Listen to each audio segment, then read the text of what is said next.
بسم الله الرحمن الرحيم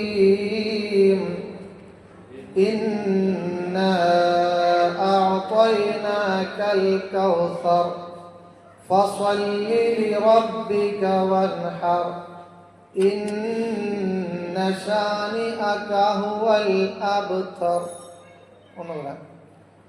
بسم الله الرحمن الرحيم إنا أعطيناك الكوثر فصل لربك وانحر إن شانئك هو الأبتر. 3 ആയത്തുകളാണ്. വളരെ വലിയ ആശയങ്ങൾ ആ ആയത്തിൽ പറയുന്നുണ്ട്. ഇൻഷാ അല്ലാഹ് ആശയങ്ങളിലേക്ക് പോകുന്നതിന് മുമ്പ് ആദ്യമായി അതിൻ്റെ അർത്ഥം പറയാം. ഇന്നാ അഅ്തൈനാകൽ കൗസർ എന്ന് പറഞ്ഞാൽ നിശ്ചയം നാം നിങ്ങൾക്ക്, നബിയെ താങ്കൾക്ക് നൽകിയിരിക്കുന്നു. അഅ്തൈനാക അൽ കൗസർ, ധാരാളമായി നൽകിയിട്ടുണ്ട്. ഇന്നാ നിശ്ചയം നാം അഅ്തൈനാക താങ്കൾക്ക് നൽകിയിരിക്കുന്നു. അൽ കൗസർ ധാരാളമായിട്ട് നൽകിയിട്ടുണ്ട്. അതുകൊണ്ട് ഫസ്വല്ലി ലിറബ്ബിക വൻഹർ, നീ നിന്റെ റബ്ബിന് വേണ്ടി നിസ്കരിക്കുക. റബ്ബിന് വേണ്ടി വൻഹർ, ബലിയർക്കുക. ഇന്ന ശാനിഅക ഹുവൽ അബ്തർ, നിങ്ങളെ ആക്ഷേപിക്കുന്നവൻ തന്നെയാണ് ആക്ഷേപത്തിന് അർഹൻ. ഇങ്ങനെ 3 കാര്യങ്ങളാണ് ഇത് പറയുന്നത്. കൗസർ എന്ന് പറഞ്ഞാൽ ധാരാളം നൽകുന്ന.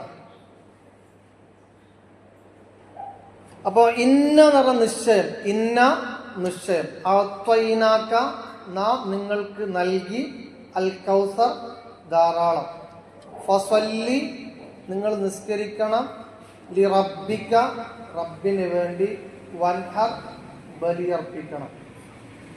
ഇന്ന ഷാനിഅക നിശ്ചയം നിങ്ങൾ ആക്ഷേപിക്കുന്നവർ, ഹുവൽ അബ്തർ അവനാണ് ആക്ഷേപത്തിന് വിധേയനാകേണ്ടത്, അവനാണ് ശരിക്കും ആക്ഷേപാർഹൻ എന്നാണ് അതിൻ്റെ ആശയം, അർത്ഥം. ഇനി എൻ്റെ ആശയങ്ങളിലേക്ക് പോകുമ്പോൾ നമുക്കത് പിടികിട്ടും. ഖുർആൻ്റെ ഒരു ആയത്ത് പെട്ടെന്ന് എന്താണ് ഇതിൻ്റെ ഉദ്ദേശം എന്ന് നമുക്ക് മനസ്സിലാക്കാൻ വലിയ പ്രയാസമായിരിക്കും. അത്രയും സമ്പുഷ്ടമാണ് അതിൻ്റെ വാക്കിലെ പ്രയോഗങ്ങൾ. മഹാനായ ഇബ്നു കസീർ റഹിമഹുല്ലാഹി തആല ഈ ആയത്ത് ഇറങ്ങുന്നതിനെ കുറിച്ചുള്ള ഒരു സാഹചര്യം പറഞ്ഞിട്ടുണ്ട്. പല ആയത്തുകളും ഇറങ്ങാൻ സബബുൻ നുസൂൽ ഉണ്ടാവും, ഓരോരോ കാരണങ്ങളുണ്ടാവും. എല്ലാ ആയത്തുകൾക്കും സബബുൻ നുസൂലില്ല, ഇറങ്ങാനുള്ള അവതരിക്കാനുള്ള കാരണമില്ല. എന്നാൽ ചില ആയത്തുകൾക്കും ചില സൂറത്തുകൾക്കും അത് അവതരിക്കാൻ ചില കാരണങ്ങളുണ്ട്. ആ കാരണങ്ങളെക്കുറിച്ച് മഹാനായ ഇബ്നു കസീർ റഹിമഹുല്ലാഹി തആല അദ്ദേഹത്തിന്റെ ഇബ്നു കസീറിൽ ഹദീസ് ഉദ്ധരിച്ച് പറയുന്നുണ്ട്. നസലത്ത് ഫിൽ ആസിബ് ഇബ്നു വാഇൽ സഹമി, ഖുറൈശിയായ പ്രവാചകൻ സല്ലല്ലാഹു അലൈഹി വസല്ലമ തങ്ങളുടെ ശത്രുവായ വാസിൽ ഇബ്നു അൽ ആസിബ് ഇബ്നു വാഇൽ എന്ന മനുഷ്യന്റെ കാര്യത്തിലാണ് ഈ ആയത്ത് ഇറങ്ങിയത്. അങ്ങനെ ഇറങ്ങാൻ കാരണം എന്താ? വദാലിക അന്നഹു റഅ നബിയ സല്ലല്ലാഹു അലൈഹി വസല്ലം, അദ്ദേഹം നബി സല്ലല്ലാഹു അലൈഹി വസല്ലമ തങ്ങളുമായി കണ്ടുമുട്ടി. യഖ്റുജു മിൻ ബാബിൽ മസ്ജിദ്, ബൈത്തുൽ ഹറാം, മസ്ജിദുൽ ഹറാമിന്റെ ഒരു വാതിലിൽ വെച്ച് നബി സല്ലല്ലാഹു അലൈഹി വസല്ലമ തങ്ങളും ഈ ആസിബ് ഇബ്നു വാഇലും കണ്ടുമുട്ടി. വഹുവ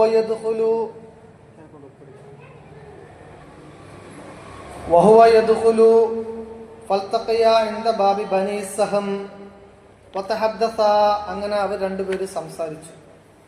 സ്വാഭാവികമാണല്ലോ, നബി സല്ലല്ലാഹു അലൈഹി വസല്ലമ തങ്ങൾ ശത്രുക്കൾക്ക്, ഖുറൈശികൾക്ക് ശത്രുവാണെങ്കിലും, മനുഷ്യന്മാർ ശത്രുവാണെങ്കിലും പരസ്പരം കാണുക, സംസാരിക്കുക എന്നുള്ള മനുഷ്യത്വപരമായ മാനുഷികമായ ഒരു മൂല്യമാണ്. ശത്രുക്കളോട് സംസാരിക്കും, ഇടപഴകും, ചിരിക്കും, ഭർത്താവ് പറയൊക്കെ വേണം, അതാണ് രീതി.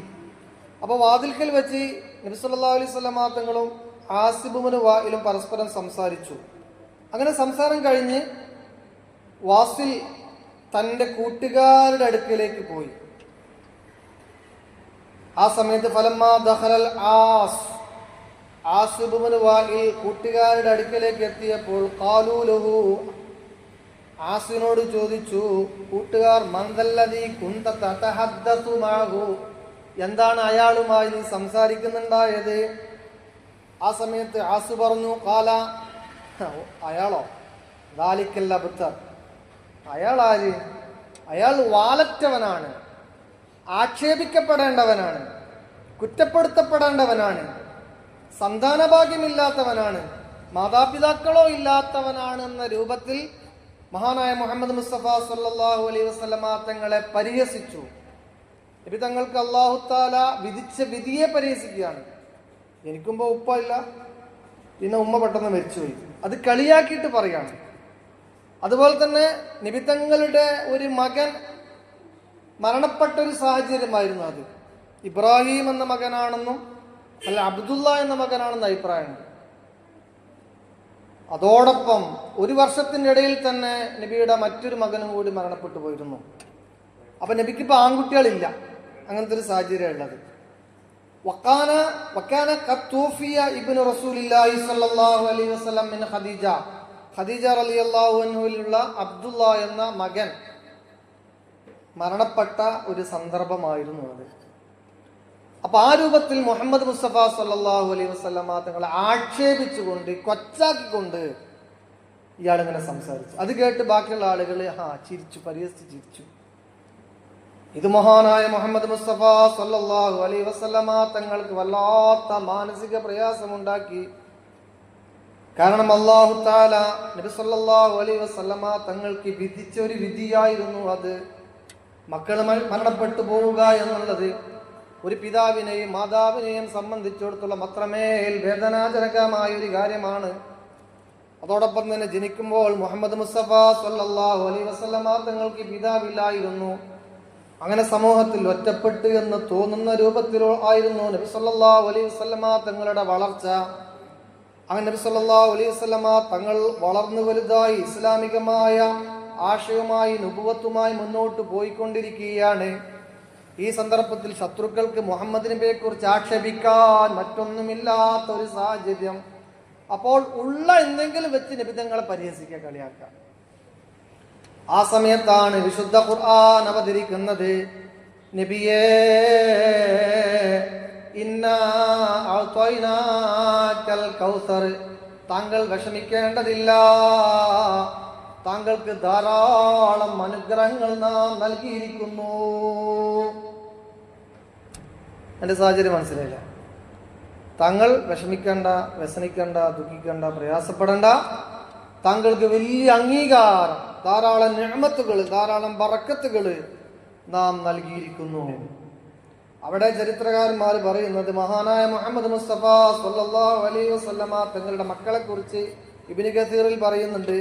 തഫ്സീറുകളിലൊക്കെ ഈ ഇന്നശാനിയക ഹുവൽ അബ്തർ പ്രവാചകനെ ആക്ഷേപിച്ചുകൊണ്ട് ഈ ശത്രുക്കൾ ഈ കമന്റ് പറഞ്ഞപ്പോ അവിടെ നബി സല്ലല്ലാഹു അലൈഹി വസല്ലമ തങ്ങളുടെ തറവാടിനെ കുറിച്ചും മക്കളെ കുറിച്ചും ഭാര്യമാരെ കുറിച്ചും ഉപ്പമാരെ കുറിച്ചും ഉപ്പാപ്പമാരെ കുറിച്ചും ഒക്കെ വിശദമായി ചർച്ച ചെയ്യുന്നുണ്ട്. അതിൽ ചെറിയൊരു അംശം നമ്മൾ ഇവിടുന്ന് മനസ്സിലാക്കി പോകണം. മഹാനായ മുഹമ്മദ് മുസ്തഫ സല്ലല്ലാഹു അലൈഹി വസല്ലമ തങ്ങളുടെ മക്കൾ 7 എത്ര മക്കളാണ് പറയാൻ പറ്റുമോ? എത്ര ആൺകുട്ടികൾ, എത്ര പെൺകുട്ടികൾ? മോശട്ടോ അങ്ങനെ പറയാണ്ടെങ്കില്. നമ്മളെ ഏട്ടന്റെ മക്കൾക്ക്, നമ്മളെ ജ്യേഷ്ഠർക്ക് എത്ര മക്കളുണ്ടെന്ന് ചോദിച്ചാൽ നമുക്ക് പറയാൻ പറ്റണ്ടേ? നമ്മളെ പ്രിയപ്പെട്ട മുഹമ്മദ് മുസ്തഫ, ഹബീബുന മുഹമ്മദ് മുസ്തഫ സല്ലല്ലാഹു അലൈഹി വസല്ലമ തങ്ങൾക്ക് എത്ര മക്കളുണ്ടായിരുന്നു? മക്കളെ കുറിച്ചാണ് ചോദിക്കുന്നത്. എത്ര? 6. ചെറിയൊരു പ്രശ്നമുണ്ട്. 4. മാഷാഅല്ലാഹ് 4 പെൺകുട്ടികൾ, 3 മാഷാഅല്ലാഹ് 3 ആൺകുട്ടികൾ. 4 പെൺകുട്ടികളും 3 ആൺകുട്ടികളും. ഇനി പറയട്ടെ, ഓർഡർ പറയട്ടെ. മൂത്ത ആളാരാന്ന് പറയട്ടെ. ഒന്നാമത്തെ മകൻ ഖാസിമാണ്. ഖാസിമിന്റെ ഉമ്മ ഖദീജ റളിയല്ലാഹു അൻഹു. രണ്ടാമത്തെ മകൻ അബ്ദുള്ളയാണ്. അബ്ദുള്ളയുടെ ഉമ്മ മഹദിയായ ഖദീജ റളിയല്ലാഹു അൻഹ. മനസ്സിലായല്ലോ. പിന്നെ സൈനബ്, റുഖിയ, ഫാത്തിമ, ഉമ്മു കുൽസൂം. ചെറിയ മകനാണ് ഇബ്രാഹിം. ഇബ്രാഹിം എന്ന മകൻ ഖദീജ ബീവിയിലുള്ളതല്ല, മാരിയത്തുൽ ഖിബ്തിയ എന്ന നബി സല്ലല്ലാഹു അലൈഹി വസല്ലം തങ്ങളുടെ പത്നിയുള്ളതാണ്. മനസ്സിലായില്ലേ? ഇയാളെ മനസ്സിലായില്ല? അപ്പൊ 6 ശരിയാണ്. 6 ആരുടെ മക്കളാണ്? ഖദീജയുടെ മക്കളാണ്. മരിയത്തുൽ ഖിബ്തിയ എന്നതിലാണ് ഇബ്രാഹിം എന്ന മകൻ ഉണ്ടാകുന്നത്. അപ്പൊ ഇവിടെ പരാമർശ വിധേയമായി സംഭവത്തില് അത് ഇബ്രാഹിമാണെന്ന അഭിപ്രായമുണ്ട്, അല്ല ഖദീജയിലുള്ള അബ്ദുള്ളയാണെന്ന അഭിപ്രായമുണ്ട്. അങ്ങനെ ചരിത്രത്തിലെ അഭിപ്രായ വ്യത്യാസങ്ങളൊക്കെ ഉണ്ടാവും. അത് സ്വാഭാവികമാണ്. അത് ഉദ്ധരിക്കുന്ന ഉദ്ധരണിയിൽ സംഭവിക്കുന്ന അഭിപ്രായ വ്യത്യാസങ്ങളാണ്. ഈ മക്കള് ആണെന്ന കാര്യത്തിൽ അഭിപ്രായ വ്യത്യാസമില്ല. എന്ത് ആണെങ്കിലും ഇങ്ങനെ നബി സല്ലല്ലാഹു അലൈഹി വസല്ലം തങ്ങൾക്ക് ആ 3 ആൺതരികളെ അല്ലാഹു തആല കൊടുത്തു. ആ 3 ആൺതരികളെയും അല്ലാഹു തആല പ്രായപൂർത്തിയാകുന്നതിന് മുമ്പ് തന്നെ വിട്ടളഞ്ഞു. അങ്ങനെയാണ് പ്രബലമായ പ്രായം. മനസ്സിലായല്ലോ? അപ്പോ ഖുറൈശികളെ സംബന്ധിച്ചിടത്തോളം വലിയ ബേജാർ എന്താണെന്ന് വെച്ചാല്, മുഹമ്മദ് നമ്മളെ ശത്രുവായി വന്ന് എല്ലാം അടിച്ചെടുത്ത് അധികാര സ്ഥാനങ്ങളൊക്കെ കൈവശപ്പെടുത്തി, ഇനി മുഹമ്മദിന് പുതിയ മക്കളും കൂടി ഉണ്ടെങ്കിൽ അതും കൂടി നമുക്ക് എന്താവും, പിന്നെ ഭാവിയിൽ ഒരു പ്രതീക്ഷയുമില്ലാത്ത രൂപത്തിൽ അധികാരം ഞങ്ങളിൽ നിന്ന് പൂർണ്ണമായും പോകുമെന്നൊരു സങ്കല്പമാണ് പലപ്പോഴും മക്കൾ മരിക്കുമ്പോൾ അവർക്ക് സന്തോഷം ഉണ്ടാകും. ശത്രുത മൂത്തിട്ട് മകനും മരിച്ചു മകളും മരിച്ചു എന്ന രൂപത്തിൽ ശത്രുത മൂത്തിട്ട് അങ്ങനെയാണ് ഒരഭിപ്രായം പറയാം. ഏതായാലും ഈ ഒരു സാഹചര്യത്തിലാണ് ഈ ആയത്ത് അല്ലാഹു തആല അവതരിക്കുന്നത്. അവിടെ നമ്മൾ വേറെ ഒരു ചരിത്രം കൂടിയും നമ്മൾ മനസ്സിലാക്കേണ്ടതുണ്ട്. പലപ്പോഴും മാതാപിതാക്കൾ മരണപ്പെടുക, അല്ലെങ്കിൽ മക്കൾ മരണപ്പെടുക, മനുഷ്യന്റെ ജീവിതത്തിൽ എന്തെങ്കിലും ദുരന്തങ്ങളും പ്രയാസങ്ങളും ഉണ്ടാകുക. ആ സമയത്ത് അന്ധവിശ്വാസം മൂത്ത പല ആളുകളും വിചാരിക്കും, എൻ്റെ മകൻ മരിക്കാൻ കാരണം ഇന്ന് എന്തോ കാരണമാണ്, ഇന്നാളെന്തോ ചെയ്തിട്ടാണ്, ഇന്നാള് സീറ് ചെയ്തിട്ടാണ്. അങ്ങനെയുള്ള ചില അന്ധവിശ്വാസങ്ങൾ മനുഷ്യരിൽ ഇപ്പോൾ ഉണ്ട്. അല്ലെങ്കിൽ പറന്ന ഒരു കുട്ടിക്ക് എന്തെങ്കിലും വൈകല്യം സംഭവിച്ചു, എന്തെങ്കിലും പ്രയാസം സംഭവിച്ചു, അത് ഇന്നാളെ കുരുത്തക്കേടാണ്, അല്ലെങ്കിൽ ഇന്നാള് ശപിച്ചിട്ടാണ്. അങ്ങനെയൊന്നും വിശുദ്ധമായ ദീനുൽ ഇസ്ലാമിൽ ഇല്ല. അങ്ങനെയൊന്നുമില്ല. അതല്ല, അള്ളാഹുവിന്റെ ഖളാ ആണ്. ഒരാൾ വൈകല്യം ബാധിച്ച് പ്രസവിക്കപ്പെടുന്നത് അള്ളാഹുവിന്റെ ഖളാ ആണ്. അതിൽ വേറൊരുത്തന്റെ ശാപോ വേറൊരുത്തന്റെ ഒരു സംഗതി അതിൽ വരില്ല. അതിൽ അള്ളാഹുവിന്റെ നടപടിക്രമങ്ങളാണ്. അതിനാണ് അള്ളാഹുവിന്റെ വിധി എന്ന് പറയാം. പലപ്പോഴും മഹാനായ മുഹമ്മദ് മുസ്തഫ സല്ലല്ലാഹു അലൈഹി വസല്ലമ തങ്ങളുടെ മകനായ ഇബ്രാഹിം കുട്ടി മരിച്ച സമയത്ത് സഹാബാക്കൾക്കിടയിൽ തന്നെ ഒരു സംസാരമുണ്ടായി. ഫഖീല, ചില ആളുകൾ പറഞ്ഞു, ഇന്നഹാ കസഫത്ത് ലിമൗതി ഇബ്രാഹിം. ആ ഇബ്രാഹിം എന്ന മകൻ മരിച്ച സന്ദർഭത്തിലായിരുന്നു സൂര്യന് ഗ്രഹണം ബാധിച്ചത്. ഇബ്രാഹിം എന്ന കുട്ടി മരിച്ചപ്പോൾ സൂര്യന് ഗ്രഹണം ബാധിച്ചപ്പോൾ ആളുകൾക്ക് പറയാൻ വളരെ എളുപ്പമായി. അതാ, നബിയുടെ മകൻ ഇബ്രാഹിം മരണപ്പെട്ടപ്പോൾ സൂര്യന് പോലും ഗ്രഹണം ബാധിച്ചു. സ്വാഭാവികമാണ്, അവർക്ക് പറയാലോ. ഇതിങ്ങനെ കേൾക്കാനിടയായ സമയത്ത് മഹാനായ മുഹമ്മദ് മുസ്തഫ സല്ലല്ലാഹു അലൈഹി വസല്ലമ തങ്ങൾ പറഞ്ഞ എന്താണെന്ന് അറിയുമോ? ഇന്നശംസ വൽ ഖമറ ആയതാനി മിൻ ആയാതില്ലാഹ്. സൂര്യനും ചന്ദ്രനും അള്ളാഹുവിന്റെ ദൃഷ്ടാന്തത്തിൽപ്പെട്ട ദൃഷ്ടാന്തമാണ് കേട്ടോ. വഇന്നഹുമാ ലാ യൻഖസിഫാനി ലിമൗതി അഹദിൻ മിനന്നാസ്. മനുഷ്യരിൽപ്പെട്ട ആരെങ്കിലും മരിച്ചു കഴിഞ്ഞാലൊന്നും അതിന് ഗ്രഹണം ബാധിക്കുകയില്ല. അന്ധവിശ്വാസത്തിൽ മൂടറച്ചു പോയ ഒരു സമൂഹത്തിന്റെ അന്ധവിശ്വാസം മുളയിലെ മഹാനായ മുഹമ്മദ് മുസ്തഫ സല്ലല്ലാഹു അലൈഹി വസല്ലമ തങ്ങൾ നുള്ളിക്കളയുകയാണ്. അങ്ങനൊന്നില്ല എന്നർത്ഥം. ഇന്നൊക്കെ ചിലപ്പോൾ നമ്മൾ നേതാവായി ആദരിക്കുന്ന ബഹുമാനിക്കുന്ന ചില ആൾക്കാർക്കൊക്കെ ഇങ്ങനെ സംഭവം നടന്നാൽ നമ്മൾ കൊട്ടിപ്പെടാ, അദ്ദേഹത്തിന്റെ ഭയങ്കര അത്ഭുതമാണ്, അദ്ദേഹത്തിന്റെ വലിയ അത്ഭുതമാണ്. അങ്ങനൊന്നൊരു സംഗതി ഇല്ല. മനസ്സിലായല്ലോ? അത് ഈ അന്ധവിശ്വാസം ജനങ്ങളുടെ അന്ധവിശ്വാസം പറയാനും പ്രചരിപ്പിക്കാനും മനുഷ്യന്മാർക്ക് ത്വര കൂടുതലാണ്. പിശാചിന്റെ ഇടപെടൽ അവിടെ ശക്തമായിട്ടുണ്ടാവുന്നതാണ്. അതെല്ലാം ജന്മം മരണം എന്നതൊക്കെ അള്ളാഹുവിന്റെ ഖളാണ്. അല്ലദീ ഖലഖൽ മൗത വൽ ഹയാത. ലിയബ്ലുവകും അയ്യുക്കും അഹ്സനു അമലാ. സൂറത്തു തബാറകയിൽ കാണാൻ സാധിക്കും, അല്ലദീ ഖലഖൽ മൗത വൽ ഹയാത, ജീവിതവും മരണവുമൊക്കെ അത് അള്ളാഹുവിന്റെ അധീനതയിലുള്ള ഒരു കാര്യമാകുന്നു. അത് തൊട്ട് കളിക്കാൻ ഒരാൾക്കും പറ്റൂല. അപ്പൊ അതുമായി ചേർത്ത് വെക്കപ്പെടുന്ന, പറയപ്പെടുന്ന, പ്രചരിപ്പിക്കപ്പെടുന്ന ഒന്നും വസ്തുതാപരമല്ല എന്നുള്ളതാണ്. അതോടൊപ്പം തന്നെ ഒരു മനുഷ്യന്റെ കാലക്കേടായി, ഒരു മനുഷ്യന്റെ ദുരന്തമായി, ഒരു മനുഷ്യന്റെ ദുരിതമായി, ദുശകുനമായി മാതാപിതാക്കൾ മരിക്കുന്നതും മക്കൾ മരിക്കുന്നതും അസുഖങ്ങൾ വരുന്നതും പ്രയാസങ്ങൾ വരുന്നതൊന്നും ഒരു ദുശകുനമായിട്ട് എടുക്കാനേ പാടില്ല. അതെല്ലാം അള്ളാഹുവിന്റെ വിധിയാണെന്ന് നമ്മൾ മനസ്സിലാക്കണം. അവിടെ നമുക്ക് അങ്ങനെയുള്ള പ്രതികൂലമായ എന്തെങ്കിലും വിധി നമുക്ക് സംഭവിച്ചു പോയാലാണ് ഈ ആയത്ത് നമ്മൾ ഓർക്കേണ്ടത്. ഇതിലും ദുരന്തം, ഇതിലും വലിയ ദുരിതം, ഇതിലും വലിയ അപകടം, ഇതിലും വലിയ ആപത്ത് മഹാനായ മുഹമ്മദ് മുസ്തഫ തങ്ങൾക്കുണ്ടായിരുന്നു.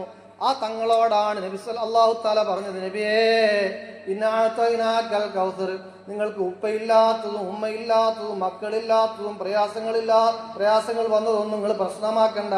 ഇന്നഅതൈനാകൽ കൗസർ, അതിനേക്കാൾ ഉന്നതമായ ധാരാളം അനുഗ്രഹങ്ങൾ നിങ്ങൾക്ക് നാം നൽകിയിട്ടുണ്ട്. നമ്മളങ്ങനെ വിചാരിക്കണം. നമുക്ക് എന്തെങ്കിലും പ്രയാസങ്ങളും ദുഃഖങ്ങളും ബുദ്ധിമുട്ടുകളും കഷ്ടപ്പാടുകളും രോഗങ്ങളൊക്കെ വരുമ്പോൾ നമ്മൾ ആലോചിക്കേണ്ടത്, ഇതിലും വളരെ വലിയ അനുഗ്രഹങ്ങൾ എൻ്റെ ജീവിതത്തിൽ പടച്ചവൻ എനിക്ക് നൽകിയിട്ടുണ്ടല്ലോ എന്ന പോസിറ്റീവ് ചിന്താഗതിയാണ് ഉണ്ടാകേണ്ടത്. നമ്മളെ ദുരിതങ്ങളും പ്രയാസങ്ങളും പരിശോധിച്ച് നോക്കിയാൽ നമുക്ക് 90% അനുഗ്രഹങ്ങളായിരിക്കും.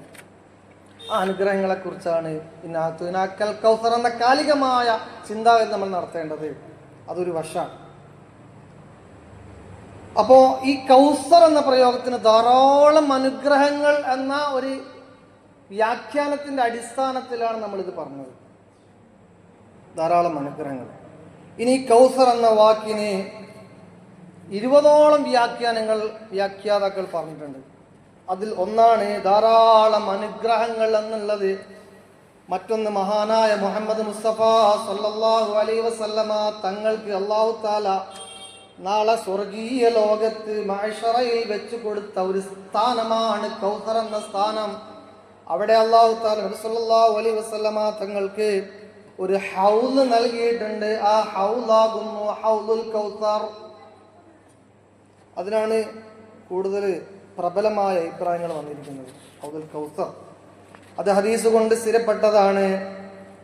മഹാനായ മുഹമ്മദ് മുസ്തഫ സല്ലല്ലാഹു അലൈഹി വസല്ലമ തങ്ങൾ പറഞ്ഞു, ഇന്നഹു ഉൻസിലത അലയ്യ ആനിഫാ സൂറ, ഇപ്പോൾ എനിക്കൊരു സൂറത്ത് അവതരിച്ചു കേട്ടോ.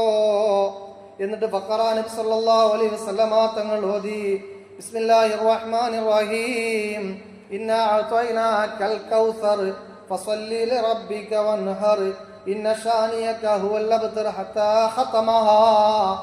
അവസാനം വരെ ഓതിയിട്ട് നബി സല്ലല്ലാഹു അലൈഹി വസല്ലമ തങ്ങൾ ചോദിച്ചു, ഖാല ഹൽ തദറൂന മൽ കൗസർ, നിങ്ങൾക്കറിയുമോ എന്താണ് കൗസർ എന്നാൽ?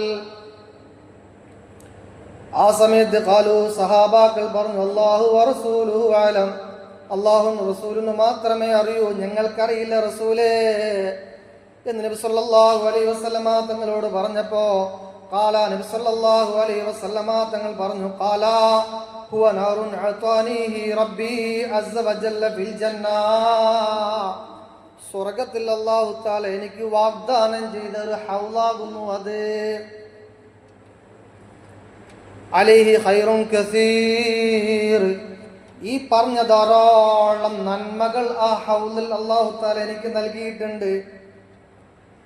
തരിദു അലൈഹി ഉമ്മത്തി യൗമൽ ഖിയാമ, ഖിയാമത്ത് നാളിൽ എൻ്റെ ഉമ്മത്തി ഹൗദിലേക്ക് അടുത്തു വരുന്നതാണ്.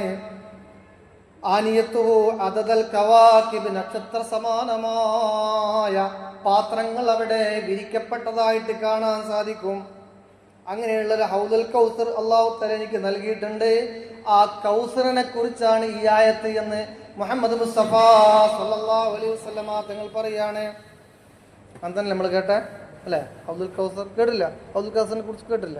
അതാണെന്ന് പറഞ്ഞു. ആ സമയത്ത് അള്ളാഹുവിന്റെ റസൂൽ സല്ലല്ലാഹു അലൈഹി വസല്ലമ തങ്ങൾ കൂട്ടിച്ചേർക്കുന്ന ഒരു വാക്കുകൂടെയുണ്ട്, നമ്മൾ ശ്രദ്ധിക്കണം. വളരെ ഗൗരവപ്പെട്ട ഒരു കാര്യമാണ്. എന്താണ് കാര്യം? യുഖ്തലജുൽ അബ്ദു മിൻഹും,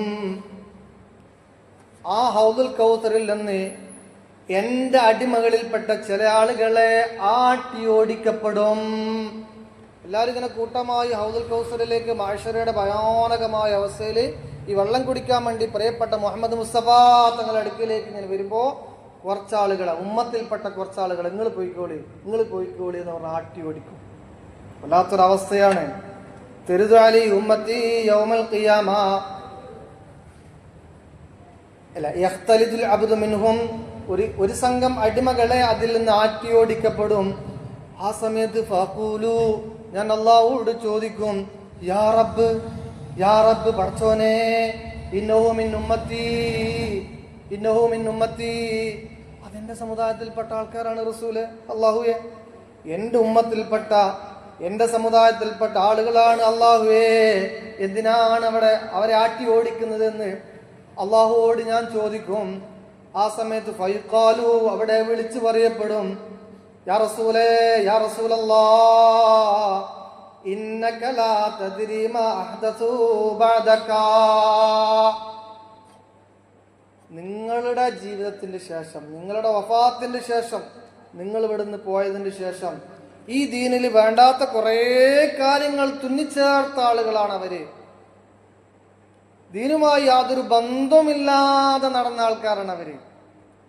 ഇസ്ലാം പഠിപ്പിച്ച മൂല്യങ്ങളോട് കൂറില്ലാതെ, എന്നാൽ എവിടെ നിന്നോ പറഞ്ഞും അറിഞ്ഞും കേട്ട കുറെ അനാചാരങ്ങളുടെ പിന്നാലെ പോയിട്ട് അതിൽ മാത്രം ശ്രദ്ധ കൊടുത്തിട്ട് അള്ളാഹുവിനെ മറന്നിട്ട് ജീവിക്കുന്ന ഒരു ടീമാണ്. അവർക്ക് ഈ ഹൗദുൽ കൗസറിൽ നിന്ന് കുടിക്കാനുള്ള അർഹതയില്ല എന്ന് മലക്കുകൾ വിളിച്ചു പറയുമെന്ന് ശഫീഉനാ റസൂലുള്ളാഹി. വളരെ ഗൗരവത്തിൽ നമ്മൾ ആലോചിക്കേണ്ട കാര്യമാണ്. അല്ലാഹു സുബ്ഹാനഹു വ തആല ഹൗദുൽ കൗസറിൽ നിന്ന് കുടിക്കാനുള്ള ഭാഗ്യം നൽകി നമ്മെ അനുഗ്രഹിക്കുമാറാവട്ടെ. അത് അല്ലാഹു സുബ്ഹാനഹു വ തആല മഹാനായ മുഹമ്മദ് മുസ്തഫ സല്ലല്ലാഹു അലൈഹി വസല്ലമ തങ്ങൾക്ക് കൊടുത്ത ഒരു വരമാണ്, ഒരു സൗഭാഗ്യമാണ്. ഇനി മറ്റൊരു ഹദീസ്, ഈ ഹൗദുൽ കൗസറിനെ കുറിച്ച് മറ്റൊരു ഹദീസിൽ പറയുന്നു, അൻ അനസ് റളിയല്ലാഹു അൻഹു അന്ന റജുലൻ, അനസ് റളിയല്ലാഹു അൻഹു പറയുന്നു, ഒരാൾ ചോദിച്ചു, യാ റസൂലല്ലാഹ് മൽ കൗസറു, എന്താണ് നബിയേ ഹൗദുൽ കൗസർ? ആ സമയത്ത് നബി സല്ലല്ലാഹു അലൈഹി വസല്ലമ തങ്ങൾ പറഞ്ഞു, നഹറും ഫിൽ ജന്ന, അത് സ്വർഗത്തിൽ വെച്ച് അല്ലാഹു തആല എനിക്ക് നൽകുന്ന ഒരു നഹറാണ്, ഒരു നദിയാണ്. ആത്വാനി റബ്ബി, എന്റെ റബ്ബി എനിക്ക് നൽകിയ ഒരു നദിയാണ്. ലഹു അഷദ്ദു ബയാളം മിനൽ ലബന്, പാലിനേക്കാൾ നിറത്തിലും രുചിയിലും അത് ഖേമമാണ്. പാല് എന്നത് അവിടെ സൂചിപ്പിക്കാനുള്ള കാരണം നല്ല എനർജിയാണ്, നല്ല നല്ല ഉന്മേഷമാണ്, അത്രയും സുന്ദരമായൊരു കളറാണ്.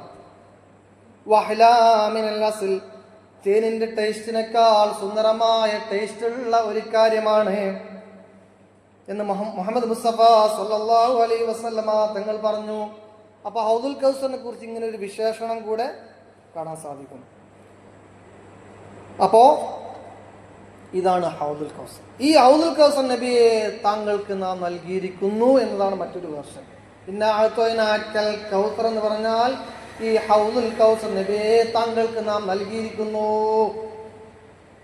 മനസ്സിലായില്ല? അപ്പൊ കൗസറിന് എത്ര അർത്ഥം വന്ന്? ഒന്ന് ധാരാളം നൽകി എന്നൊരർത്ഥം, മറ്റൊന്ന് ഹൗദുൽ കൗസർ നൽകി എന്നർത്ഥം, മറ്റൊന്ന് നെഹ്ർ.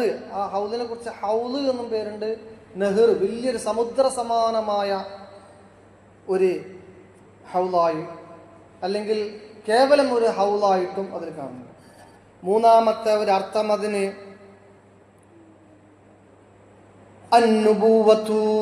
നുബുവത്ത് എന്നാണ്.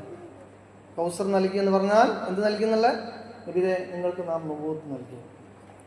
വൽ ഖുർആൻ, നാലാമത്തെ അർത്ഥം ഖുർആൻ നൽകി എന്നാണ് അർത്ഥം. മറ്റൊന്ന് വസവാബുൽ ആഖിറ, പരലോകത്ത് കൂലി നൽകി എന്നാണ് അർത്ഥം. അപ്പൊ കൗസറിന് 5 അർത്ഥം നമ്മൾ പഠിച്ചു. ഒന്ന് ധാരാളം അനുഗ്രഹങ്ങൾ നൽകി, മറ്റൊന്ന് ഹൗദുൽ കൗസർ നൽകി, മറ്റൊന്ന് നുബുവത്ത് നൽകി, മറ്റൊന്ന് ഖുർആൻ നൽകി, ലാസ്റ്റ് ആൻഡ് വൺ പ്രതിഫലം നൽകി. ആഖിറത്തിലുള്ള പ്രതിഫലം നൽകി. ആഖിറത്തിൽ പ്രതിഫലം ആർക്കും ഉണ്ടാവില്ല, അള്ളാഹുവിന് അനുസരിച്ച ടീമിന് മാത്രമേ ഉണ്ടാവുള്ളൂ. ദുനിയാവിൽ എല്ലാവർക്കും പ്രതിഫലം ഉണ്ടാവും. അപ്പോൾ ഈ 5 മീനിങ്ങുകളാണ്, 20ഓളം മീനിങ്ങുകൾ അതിന് പറയുന്നുണ്ട്. ഈ 5 മീനിങ്, ഈ 5 അർത്ഥം നമ്മൾ മനസ്സിലാക്കണം. മനസ്സിലായില്ലേ? അപ്പോൾ ഒന്നും കൂടി അർത്ഥം വെച്ചു പോകാം. ഇന്നാ അഅ്തൈനാക്കൽ കൗസർ, നബിയേ താങ്കൾക്ക് നാം ധാരാളം നൽകിയിരിക്കുന്നു. നബിയെ താങ്കൾക്ക് നാം ഖുർആൻ നൽകിയിരിക്കുന്നു. നബിയെ താങ്കൾക്ക് നാം നുബുവത്ത് നൽകിയിരിക്കുന്നു. നബിയെ താങ്കൾക്ക് നാം ആഖിറത്തിലെ വിജയം നൽകിയിരിക്കുന്നു. നബിയെ താങ്കൾക്ക് നാം ഹൗദുൽ കൗസർ നൽകിയിരിക്കുന്നു എന്നർത്ഥം. ഇനി ആ ആയത്ത് നമ്മിലേക്ക് ചേർത്ത് പറയുകയാണെങ്കിൽ, സഹോദര സഹോദരി, ഓ അല്ലയോ വിശ്വാസി, നിങ്ങൾക്ക് ഞാൻ ഇതാ ധാരാളം അനുഗ്രഹങ്ങൾ നൽകിയിരിക്കുന്നു എന്ന് മനസ്സിലാക്കണം. കാരണം നമ്മളിങ്ങനെ ഓതുമ്പോ ഇന്നാ അഅ്തൈനാക്കൽ കൗസർ, അള്ളാഹുവിന്റെ ഖുർആൻ ഓതാണ്. അപ്പൊ നമ്മൾ വായിക്കുകയാണ് ഇന്നാ അഅ്തൈനാക്കൽ കൗസർ, എടാ അല്ലെങ്കിൽ നിനക്കിതാ ഞാൻ ധാരാളം അനുഗ്രഹങ്ങൾ നൽകിയിരിക്കുന്നു. അല്ലാഹു തആല നമ്മോട് പറയാണ്, നമ്മോടാണ് അല്ലാഹു തആല സംസാരിക്കുന്നത്. അതെ, ഈ ഖുർആൻ ഇങ്ങനെ പിടിച്ചോതാനുള്ള തൗഫീഖ്, കണ്ണിനുള്ള കാഴ്ച നൽകിയിരിക്കുന്നു, അതിനുള്ള തൗഫീഖ് നൽകിയിരിക്കുന്നു, ആരോഗ്യം നൽകിയിരിക്കുന്നു, പള്ളിയിലേക്ക് വരാനുള്ള തൗഫീഖ് നൽകിയിരിക്കുന്നു, നല്ല വീട് നൽകിയിരിക്കുന്നു, നല്ല ജോലി നൽകിയിരിക്കുന്നു.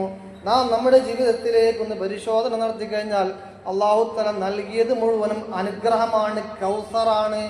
വളരെ ചെറിയ പ്രശ്നങ്ങളുണ്ടാവും. അഥവാ അല്ലാഹു തആല മുട്ട് നൽകിയിട്ടാണ് മുട്ടിന് വേദന നൽകുന്നത്, കണ്ണ് നൽകിയിട്ടാണ് കണ്ണിന് വേദന നൽകുന്നത്, ശരീരം നൽകിയിട്ടാണ് ശരീരത്തിന് വേദന നൽകുന്നത്.